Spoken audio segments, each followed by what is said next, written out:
No último dia 25 de janeiro de 2024, a Gol entrou com um pedido de Chapter 11, que é o equivalente à nossa recuperação judicial, porém com processo rodando nos Estados Unidos. Isso pegou aí todos os viajantes e milheiros, não de surpresa, mas muitos ficaram sem saber para o que fazer com suas milhas, o que pode acontecer com a sua viagem. Então vamos falar um pouco nesse vídeo sobre a situação da Gol, como ela chegou e no final do vídeo eu vou falar o que você deveria fazer com as suas milhas ou não para ter menos risco durante esse processo. Mas antes de tudo, se você gosta desse tipo de vídeo sobre programas de fidelidade, milhas, viagens e companhias aéreas, já se inscreve aqui no canal, ativa o sininho e dá um like aí, curte, para que a gente possa trazer cada vez mais esse tipo de conteúdo. Como falado no início, a Gol ela chegou num ponto crítico da sua estrutura, com dívidas de aproximadamente 20 bilhões de reais, isso que foi publicado até o momento, e ela entrou com esse processo de Chapter 11, que é a recuperação judicial, visando sair disso, então se manter em operação e buscar aí melhores dias. E primeiramente, por que o Chapter 11 e não uma recuperação judicial, da mesma forma que a Hot Milhas ou própria Americanas aqui? Esse ponto é muito em função do padrão da dívida dela. A Gol, as maiores dívidas são com empresas americanas, são lessores americanas e internacionais de forma geral, que são as empresas que locam, então fazem o leasing dos aviões que ela utiliza. Essa é a principal dívida. Então, ficaria muito mais fácil ela fazer esse processo nos Estados Unidos. E uma outra vantagem é a recuperação judicial aqui no Brasil, ela necessita por assim dizer, um pré-trabalho um pouco maior, ao passo que um Chapter 11 ele é relativamente fácil. O processo em si ele é talvez o menos burocrático, por assim dizer, dentro do mundo, é o mais avançado. Então se consegue entrar rapidamente nesse processo e durante o processo você vai ajustando. Inclusive, ele permite que você venda alguns ativos, coisas que a recuperação judicial pode até travar. Então, a Gol ela pode adotar uma estratégia de talvez vender algumas subsidiárias, algumas coisas assim, para abater da dívida. Então, essa talvez seja a principal função de ir com o Chapter 11 e não com a recuperação judicial no Brasil. E o tamanho da dívida da Gol e por que ela chegou nisso, ela tem hoje, como falei, uma dívida de 20 bilhões e com o início desse processo ela já conseguiu levantar aproximadamente 4,7 bilhões de reais que vão permitir que ela se mantenha em operação. Então, comprando combustível, renovando os leasings dos aviões e muito isso em função do seu controlador. A Gol, o principal controlador dela é o grupo Abra, que também controla, aí, que é da holding Synergy, ou Synergy, eu não tenho certeza como é que se fala, que também controla a Avianca. Então, junto ao controlador, ela conseguiu esse aporte que vai permitir que ela continue. E como que ela chegou nesses 20 bilhões de dívidas? O mercado de aviação é um mercado muito difícil. Por quê? Todos os custos, todos não, mas a maioria dos custos são em dólar, então flutuações do dólar afetam muito isso.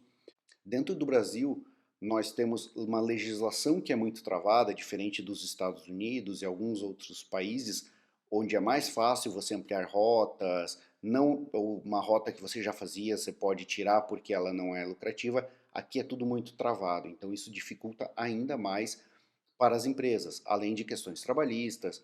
Então, talvez o Brasil é um dos piores países para se ter uma companhia aérea. É muito difícil. Minha recomendação: não comprem ações de companhia aérea. A aviação como um todo, ela é muito perene, porém as companhias aéreas, a maioria vem a falir ou entrar nesse processo de recuperação judicial. E a gente falando aqui de companhias que já passaram por esse processo, algumas grandes companhias que passaram pelo esse processo de Chapter 11 e se recuperaram foram a Aeroméxico, American Airlines, a Delta, a United. Então veja, grandes companhias, dessas a Aeroméxico foi talvez a última a sair, faz pouco tempo, e uma grande conhecida nossa é a Latam. A Latam, ela passou pelo mesmo processo de Chapter 11 durante a pandemia, e continuou operando em uma época até mais difícil, onde não, até boa parte do período sem voos, e ela saiu. Então hoje ela já está mais saudável e consegue continuar operando. E assim a gente espera que aconteça com a Gol. Claro que nós temos também as companhias que passaram por esse processo e não se recuperaram. Talvez o caso mais emblemático para a gente, nas últimas décadas, é a Avianca. Não a Avianca que está voando, a Avianca Colômbia, mas a Avianca Brasil. Ela não passou pelo Chapter 11, ela passou por um processo de recuperação judicial e veio a falir. E aqui botando um paralelo, a Avianca Brasil, apesar de ela ser do grupo Synergy, ou Synergy, que comanda a Avianca Colômbia e a própria Gol hoje em dia, não esse grupo, né, mas a holding, ela tinha o capital fechado, então era muito mais difícil entender o quão, o quão crítico era a situação. Diferente da Gol, que tem suas ações negociadas na bolsa, agora não, está parada a negociação, isso é normal para uma companhia que entra em recuperação judicial, mas ela tinha até o momento com governança, com tudo isso. Outro ponto interessante é a gente fazer a comparação entre o processo da Latam e o processo da Gol. E aqui o engraçado é que existem muitas diferenças, mas eu não consigo dizer qual é mais fácil que o outro. Por quê? A Latam, ela entrou nesse processo durante, como eu falei, durante a pandemia. Então ela tinha muito menos voos, diferente da Gol, que ela está no momento onde o mercado está aquecido, está se aquecendo cada vez mais. Então ela tem um fluxo de caixa através dos voos maior do que a Latam tinha na época. Porém, ao mesmo tempo, na época que a Latam entrou, passou por esse processo, não existia demanda pelas aeronaves. Então, os lessores, eles não tinham tanto interesse em retomar as aeronaves, porque não se precisava. Já hoje, por várias situações, Airbus e Boeing, eles não estão conseguindo entregar aeronaves na mesma proporção que se são demandadas. Então, existe o interesse dos lessores, se for o caso, se não estiverem sendo pagos, em retomar essas aeronaves. Então, veja como são diferentes, apesar de ter essa questão do caixa, tem esse maior problema com os lessores. E além disso, não era interessante na época, existia muito subsídio governamental para as empresas aéreas, para que elas não falissem. Hoje é difícil dizer se isso vai acontecer ou não. Eu particularmente, apesar de o governo já ter se manifestado que não vai ajudar, eu acho que, se for necessário, sim, o governo brasileiro vai ajudar. Por algumas razões. Primeiro, que ficaria muito complicado se uma das três grandes viesse a falir, então a gente teria preços de voos ainda mais caros. Isso iria contra das propagandas, um dos programas que o governo vem fazendo, que é de fornecer passagens a R$ 200. Se já está difícil com três companhias, imagine com duas. Duas grandes, né? Nós temos algumas menores, mas nem perto das três grandes. Então, eu particularmente acho que, se for necessário, sim, eu vejo o governo atuando de uma forma ou outra, com incentivos fiscais, com incentivos, com dinheiro, não se sabe. E inclusive a Azul, que também não é o tema aqui, também não está tão bem das pernas. Então o mesmo auxílio que vá para a Gol pode talvez acabar indo para a Azul. Tá, e aí? Então a gente entendeu mais ou menos o processo. Na Latam esse processo levou aproximadamente 2 anos. Eu vi que é mais ou menos a média que se leva, entre 1 ano e meio e 2 anos, então é um processo relativamente rápido. Com essa injeção de dinheiro ela já vai continuar voando. Então isso já fala um pouco sobre o primeiro ponto, que é, muita gente perguntou, e aí, o meu voo que eu tenho marcado vai continuar? A princípio, tudo continua, pelo menos nos próximos meses, ela tem caixa para continuar voando, manutenção nas aeronaves, então isso eu não me preocuparia no curto prazo. E a grande pergunta é, e o programa de milhagens, o programa de fidelidade, o Smiles? Hoje em dia, o Smiles ele faz parte da Gol. No passado, ele era uma empresa separada, inclusive negociada em bolsa. A Gol é, não é bem readquiriu, mas ela trouxe de novo, fechou o capital da Smiles dentro da empresa mãe. E o Chapter 11 até permitiria que talvez ela vendesse esse programa para talvez trazer dinheiro. Eu não acredito nisso, mas aí é uma opinião pessoal, porque os programas de fidelidade com a questão de venda de pontos, eles viraram uma vaca leiteira. Porque a companhia vende os pontos ao preço que ela quer, basicamente, e ela dá o valor que ela quer. Então, pensando, a Gol pode vender a R$ 15 o milheiro, R$ 16, e quando você vai resgatar, ela pode dizer se aquilo vai valer 20, 19, então ela tem um certo controle, e com isso é possível gerar um fluxo de caixa bem interessante. Tem muitas companhias aéreas que estão ganhando mais com o programa de fidelidade do que realmente voando. Então eu não vejo ela se desfazendo do programa Smiles. E sobre passagens emitidas com parceiros que não sejam cumpridas? Também acho que não. O que pode acontecer é que ela reveja algumas parcerias que não são tão interessantes, algumas emissões talvez, talvez revendo com cada parceiro ela possa tirar algumas opções que não são tão interessantes e, dependendo da negociação, inclusive tirar toda uma parceria. Eu não acho que ela vá confiscar ou zerar as milhas. É, talvez a gente tenha uma perda de benefícios que vem acontecendo mesmo em companhias que não estão passando por esse processo de recuperação judicial, como, por exemplo, a Azul fez recentemente com o seu programa de fidelidades. Inclusive tem um vídeo que eu lancei aqui falando sobre todas as mudanças no programa Tudo Azul. E aí, o que, que eu faria? Tem aí muita gente perguntando, devo já queimar todas as milhas? Devo fazer qualquer emissão? Hoje eu não estou numa corrida para emitir, eu acho que a gente tem, com esse fôlego extra que ela recebeu de capital, não acho que vai ter mudanças tão bruscas.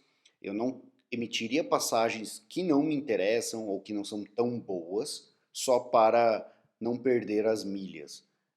Eu sim tentaria, se eu já tenho um viagem fácil, eu gastaria. De forma geral, eu digo que hoje a gente está numa época nos programas de fidelidade onde a gente deve adotar o máximo possível a filosofia do que se chama earn and burn. Então, acumule as milhas e utilize. Era uma forma que era muito comum pré-pandemia, e durante a pandemia a gente teve muitas boas oportunidades, a gente não conseguia utilizar as milhas de forma tão interessante, e então muita gente começou a acumular muitas milhas, milhões de milhas. Mas agora a gente está num ponto onde a gente tem inflação nos programas de milha, seguindo a inflação mundial, muitas mudanças. Então, além de tudo, eu tentaria, na medida do possível, buscar o máximo earn and burn, não acumularia por acumular. E é o que eu estou fazendo. Eu tenho aproximadamente aí umas 800 mil milhas dentro do programa da Smiles. Eu vou utilizar elas com algumas boas emissões, mas eu só vou repor essas milhas, esses pontos, se eu já tiver alguma coisa em vista. E para mim isso é o correto, não sei se é o correto, mas é a minha escolha. Eu não vou correr eu não vou assumir um prejuízo, mas eu vou mitigar um risco na medida do possível. Ainda estou confiante no programa, ele tem boas emissões e é o que eu devo fazer. Tá, mas se você não se convenceu, continua desesperado, acha que vai perder, como que você pode utilizar esses pontos? Além dos voos, é claro, voos da Gol, voo dos parceiros como American Airlines, Air France, entre outros, existem outras opções. Você pode usar para aluguel de carro, então você usa suas milhas junto com a Localiza para fazer aluguel de carro. Você pode resgatar hospedagens via parceria com a Booking. Nem sempre essas são as melhores opções, o maior valor do seu milheiro, o maior valor é voando. Mas, se você está com medo, é uma forma de, ao invés de talvez tirar um dinheiro para alugar um carro e ganhar mais milhas, você usa aquelas milhas. Você pode usar o shopping do Smiles, onde você vai usar suas milhas para comprar produtos, alguma coisa que você necessita, também com parceria aí com várias lojas, Casas Bahia, Ponto, entre outras. Além disso, você pode resgatar voucher para abastecimento de carro com a Shell, o Shell Box, voucher de Uber, então você pode resgatar voucher de Uber. Tem mais algumas formas, mas acho que essas são as principais que você poderia usar agora para esvaziar. Se você tem muitas milhas, não vai conseguir viajar por outras razões, você pode usar dessa forma. Não acho que precise essa corrida maluca. Inclusive eu busquei alguns números, eu não achei número de quantas empresas aéreas entraram do Chapter 11 e quantas tiveram sucesso, mas entre a recuperação judicial, que é menos de 1%, o Chapter 11 já é acima de 30% para companhias de forma geral. Como a aviação é um tema muito crítico para todo o governo, pelo menos aqui olhando, acho que praticamente todas as que entraram, as grandes nos últimos anos, aí, nas últimas décadas, passaram por isso aí. Então eu acho que antes também da empresa entrar em algo mais insolúvel, ainda vai ter uma degradação e a gente vai ter sinais. Por isso que acho que sim, vale a pena ter um pouco de atenção, mas não uma corrida para zerar esses pontos, perdendo já dinheiro e assumindo esse prejuízo.